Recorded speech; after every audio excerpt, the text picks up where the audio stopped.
अनुभूति एवं आवेग यही हूँ गाल्पिकर स्वर जीवन स्वर से काल गप समय कहले से काल गप था नीति शिक्षा धर्मी मनोरंजन धर्मी सुचिंतित आरंभ सुगठित मध्यभाग सुपरिकल्पित समाप्ति वर्तमान धराबंधा नियम ना गल्पहीन गल्प भी लिखा जाउछि मन विक्षिप्त भावना रामचंद्र दृष्टि वरिष्ठ कथावस्तु रहिब आज जो मैंने अच्छा वरिष्ठ कथावस्तु अच्छी कि बेले बेले मुझे देखे मो गपर तीव्र समालोचक मो सामने बसी नेता तुम गपरे किसी न था कहानी न था तुम शब्द सहित भाव सहित खेलु था ठीक अच्छे खेल आम दिज परस्पर भेटला बेले कौटू गप आरंभ कर किसी थाए कहानी गप गप कुआड़े चली जाऊ कौटी गप शेष हो जाए तार किसी न था तेणु बर्तमान गपर किसी धराबंधा नियम ना कि संज्ञा ना मनर अनाबना भावना को विक्षिप्त भाव किंतु वर्तमान जो ओडिया गप को अति मनस्तत्व स्तर में सूक्ष्म स्तर में पाठक को प्रभावित करुच्ची गल्प मनस्तात्विक फकीर मोहन समय आग को मारी जाइथिबा कालखंड में सुरेन्द्र मनोज गोपीनाथ किशोरी चरण शांतनु नीलमणि रामचंद्र अच्युतानंद जगदीश यशोधारा सप्त मिश्र करुणकांति सप्तप्रिय परेश अजय प्रकाश सरोजिनी गौहरी एमती अनेक अच्छा से स्वर को तो प्रकाश कर समय नुहे किंतु गोटे समस्या एक हो पारे किंतु भिन्न भिन्न गाल्पिक निजस्व चाहनी निज दृष्टिकोण ताको देखी पारती मात्र असल कथा है गल्प बनित घटना और चरित्र और चित्र सहित गल्पकार संपृक्ति निबिड़ आत्मानुभूति निजस्व उपलब्धि चलमान घटना और आतजात चरित्र माने जदि स्पंदन सृष्टि न करती लेखकर संवेदनशील एवं आवेगगत सत्तार तेरे से गल्पर ग्रहणीयता और पाठकीयता न था सांप्रतिक समय स्वर को सर्वकालीनता सहित संपृक्त करना हूँ असल कथा आम जो समय बास करुचु जो स्थान में बास करें ओडिशा बास करुचु जो समय बास करुचु कौन देखु कौन समय स्वर कौन खबर कागज पढ़िले राति खबर कागज पुस्तक खोलिदे राति बाहिरे शुभ सकाल से मन हुए एक अशुभ सकाल आसी कौन आम खबर देखु हत्या हधक्षण अपहरण हिंसा राजनीतिक नेता मान अधिकहीन विवृत्ति और विवाद एवं क्षमता अधिक रु अधिक प्रमत्त होउछि व्यक्तिर स्वाधीनता धीरे धीरे संकुचित हो जाउछि वर्तमान राजनीति अर्थनीति सामाजिक भेदभाव ये सब समय स्वर केते प्रतिफलित आम गपरे एवं बेले बेले आम समय को आड़ी जाए फेरी जाऊँ इतिहास चरित्र मान कहानी किंवदंती मिथ से चरित्र मान बर्तमान उपन्यास चली आम जाशुणी इच्छा कर विपद को जाऊना ए समय चरित्र मान राजनैतिक चरित्र मान जो दिल्ली ठारू आरंभ कर पल्ली पर्यंत आधिपत्य विस्तार करते दूर गल्प प्रभावित प्रतिफलित हो 1948 मसीह लिखिते जॉर्ज ऑरवेल 1984 अनुमान करते एमती समय आसूची क्षमता अत्यंत शक्तिशाली तो बिग ब्रदर व्यक्ति स्वाधीनता संकुचित हो जाती को जाऊ नहीं किंतु समय कथा कहले मोर मन पड़ी सुरेन्द्र महांती गोटे गप था से गपर ना अच्छी 2066 गपर शीर्षक 2066 निजर अपूर्व कल्पना और कथाकारिता से भविष्य पृथ्वी चित्र आंकी जहाँ धीरे धीरे वास्तवता को मुहाई चली गल्पर मुख्य चरित्र सुब्रत कहूँ हाँ के पुरुणा बदल पड़ो मनुष्य आयुष थी 200 वर्ष जाए प्रात भोजन कहले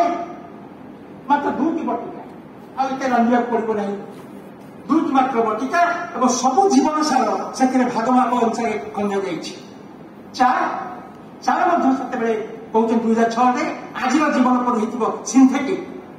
चार पत्र सब कारखाना या चार आग्रह थी स्वाद ना एवं गल्प नायक सुब्रत निजे गोटे साहित्य कारखानार मेन्टेनान्स इंजीनियर से कारखानार कंप्यूटर जंत्र मानकरे गप कविता सब उत्पादित हुए। सभ्यतार आदि काल गपर कथा सभ्यतार आदि काल शिशु हत्या कुमारी हत्या काले समाजर एक प्रतिष्ठित धर्माचार थिला। मात्र जनसंख्या एवं पूर्व शताब्दी तुलन में 3 गुण बढ़िया पर पुणी से आदिम समाज विधान फेरी आसी शिशु और बालिका माने माछ कुकुड़ा परी बिक्री होउछंती बजार में प्रचुर। यह हूँ जन प्रख्यात गल्पकार सृष्टि एवं भविष्य दृष्टि 2066 पृथ्वीर कथा आम समाजर कथा आगत समय कथा बेग बदलुची बेग बढ़ुची कि धीरे धीरे आवेग ह्रास पाइबार लगी। आम पृथ्वी हो जाए यंत्र चालित युद्धभ्रस्त क्षमता पर्याप्त हिंसा जर्जरित। आज अतिथि मुख्य अतिथि रामचंद्र बेहेरा गपके महाकाव्यर स्वर समाज व्यवस्था असल गुणता नहीं गढ़ी उठी। महाकाव्यर मुह सतीकी महाकाल उपरे सांप्रतिक सभ्यतार जो दारुण विपर्जय भोगित्व सृष्टि करिछि तार इंगित एई कहानी रे दिया जाइछि। जपर चरित्र गीता गोटे प्रतीक मात्र ता देह उपरे एसी धरा जाइछि गोटे घटना मात्र एसी धारिया गोटे घटना मात्र। हिंसा द्वारा धर्षिता पृथ्वी तार नीरव करुण हाहाकार तार मर्मदायी व्यथा वेदना सतेकी प्रतीकित होइछन्ति गीता चरित्र माध्यम लेखक तथापि गोटे आश्वासनामय जगत तैयारी करिछन्ति निज कल्पना द्वारा जो जगत रे समस्त संभावनाहीन गीतार जीवन आंजुलाए महमह बासुथिबा फूलर सुरभिरे रूपांतरित हो जाइछि। गाल्पिक हिंसा विवर्जित पृथ्वीर स्वप्न देखिछन्ति गीता चरित्र माध्यम किंतु प्रचलित समाज विरुद्ध में स्वर उत्पन्न करिछन्ति संग्राम करिछन्ति गीतार बापा। ए उभय गीता और गीतार बापा दुईटी चरित्र प्रतीक मात्र। सकल नैराश्य कारुण्य हाहाकार भितर गाल्पिक आशावाद प्रतिष्ठा कर। मो दृष्टि में देखे साहित्यिक मान को मो विचार में तीन भाग जड़े था जो जहाँ देखती अविकल अविकल द्वितीय था नाना कारण से भर भीतर निआ जलू थाए हताशा थाए से सबकि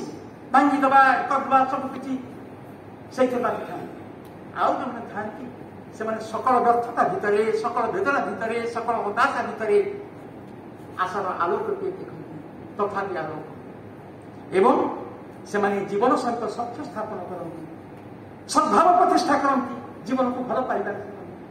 जीवा तबे न मृत्यु ऋग्वेदर यही बाणी अनेक साहित्यिकर एवं गाल्पिकर मो विचार अंतर्वाणी होगा उचित। बंधुगण शेष में फेरी आसुची मो निजर गल्प जगत मो गल्पकारितार अच्छी उभय प्रेम और प्रतिवाद बंशीवादन और बोमार विस्फोरण। अनेक समय मुझे स्वप्न देखी मो बही बोमा ही जाता कि मु स्वयं प्रतिभात हुए मो गल्प भितर मु निजक ही मुझे लिखिनी कहानी लिखिनी निजक ही लिखि चली आज जाए। अवश्य मोर कथा कहला बेले मो चारिपटे बेढ़ी हो रही मोर जना अजना आत्मीय और आततायी माने से अनावश्यक कोलाहल अस्वाभाविक नीरवता मो प्रति से आस्था अनुराग और आस्थाहीनता बंधुतापूर्ण छलना सबकि मो गल्पकार जीवन को प्रभावित करिछि। ए प्रभाव को मु केते दूर सफलता सहित कागज कलम उतारी पारिछि गल्प उतारी पारिछि ता भिन्न कथा। समस्त कला शक्ति समान थाए आम दुई जन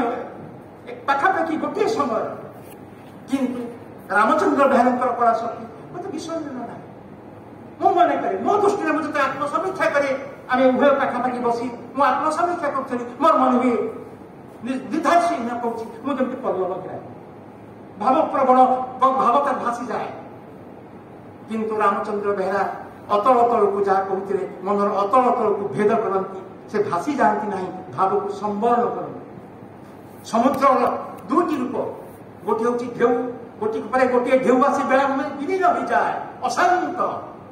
ଆଉ ଗୋଟିଏ ଭିତରକୁ ଯେତେବେଳେ ଯିବେ ପ୍ରଶାନ୍ତ। ସମୁଦ୍ର ଦୁଇ ରୂପ,